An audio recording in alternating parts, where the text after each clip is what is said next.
Hello there, Phil Simborg. This is a position that came up in our Chicago Chouette recently, and I had a 4-3 to play, and I instantly knew that you should make the 5 point. It's right to make the 5 point. It's almost always best to do whenever you can make the 5 point. You have to find a very good reason not to, but something told me that maybe I'm better off making the 9 point because he's up so high on my 4 point.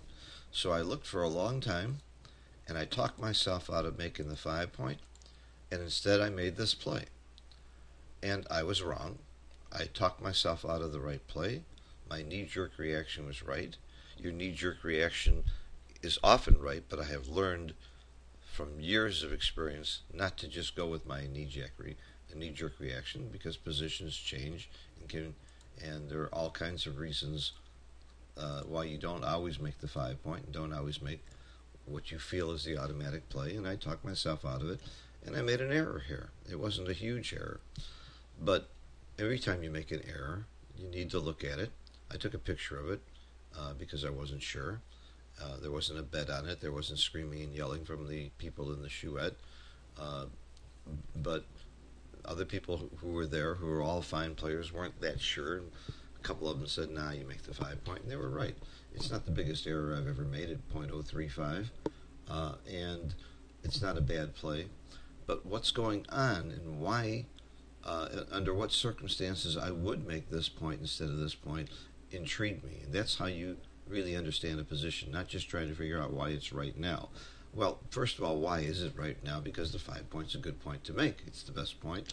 And what's your game plan? You're down in the race, and you're not likely to be priming him anyway when he's up on your 4 point. This is a short-term block and does help block him, but you're really not going to be able to prime an opponent long-term when he's on your 4 point. And it looks like your best game plan is probably a hitting game. So game plan is a really critical part of your thinking that goes into every checker play. And if you're ever going to get into a hitting game, the 5 point or making interboard points is very, very valuable here. So that's part of the logic that I came up to. And I asked myself, does the position change if I come up to here? No. I still want to play a hitting game. I'm still behind in the race.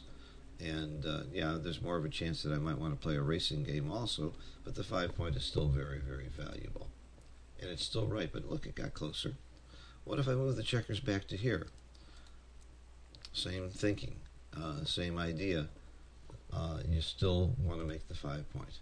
And again, it's a little closer. But here's something very interesting. When you move the checkers back here, now it's right to make the 9 point and split from here. Look at this. Moving these checkers on this side of the board affects what you're doing on this side of the board as well. I have a student that's into homeopathic medicine and holistic medicine who once, when I was giving him a lesson recently on situations where the play changes greatly when you change checkers on one side of the board, it affects the other, he said, you're teaching holistic backgammon. And I love the term. And backgammon is a holistic game. You cannot just isolate one side of the board and what's happening in one area. Well, why did the position shift here? It really didn't shift because you no longer want to play a hitting game or that things are that different on this side. You have no outfield control. If you want to play a hitting game, you need to come up here and challenge your opponent so that this checker doesn't sit here freely so that he can use points down here. And also, you're threatened to be primed in. When you're here, you're the one who is going to be primed by his game plan affects your thinking as well.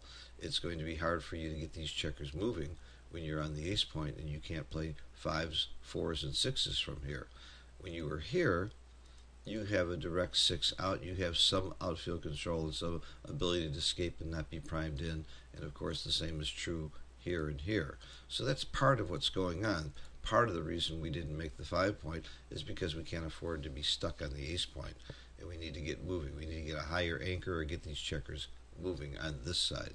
So it's interesting. You look at both sides of the board, make these kinds of changes in your plays, and see how you would make all kinds of plays. Now, I would go a step further and ask myself how I would play, for example, from here. How would you play a 6-2? Do you make the bar point or do you hit? I think almost all good players know you would hit here. How would you play a 3-1? Do you make the 5-point or do you make the 9-point? I'm not going to answer every one of these questions for you. I could easily put the 3-1 in, hit the button, and show you. But if you don't have the curiosity, if you're not sure about a play, to put it in yourself and study it yourself, then there's no point in my just talking to you because you're not going to remember it anyway. The way you learn is not by listening to Phil Simborg or somebody else or just reading an article, although it will give you some concepts and ideas and hopefully help you get on the right path to learning. But when you learn is when you get your hands dirty. I think Neil Kazarow said you have to get your hands dirty. You got to put it in yourself. You got to play with the position. You got to see how it changes and when it changes, and do it yourself. And that's how you're going to really learn the game. My goal now, even more so with my students, is to give them major concepts to teach them how to teach themselves. A good teacher teaches himself out of a job, and that's my goal with every student that I have.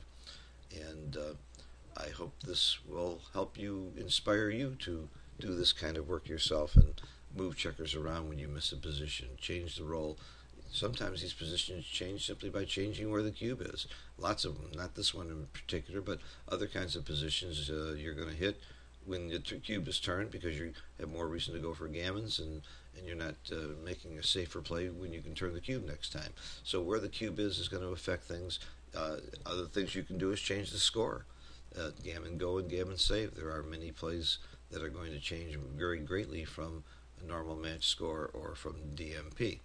So that's my lesson for today. Hope you found it enjoyable. Think about holistic backgammon. Look at the whole big picture and consider both sides of the board every time you make a play. Thanks for watching. Thanks for supporting the USBGF. Bye-bye.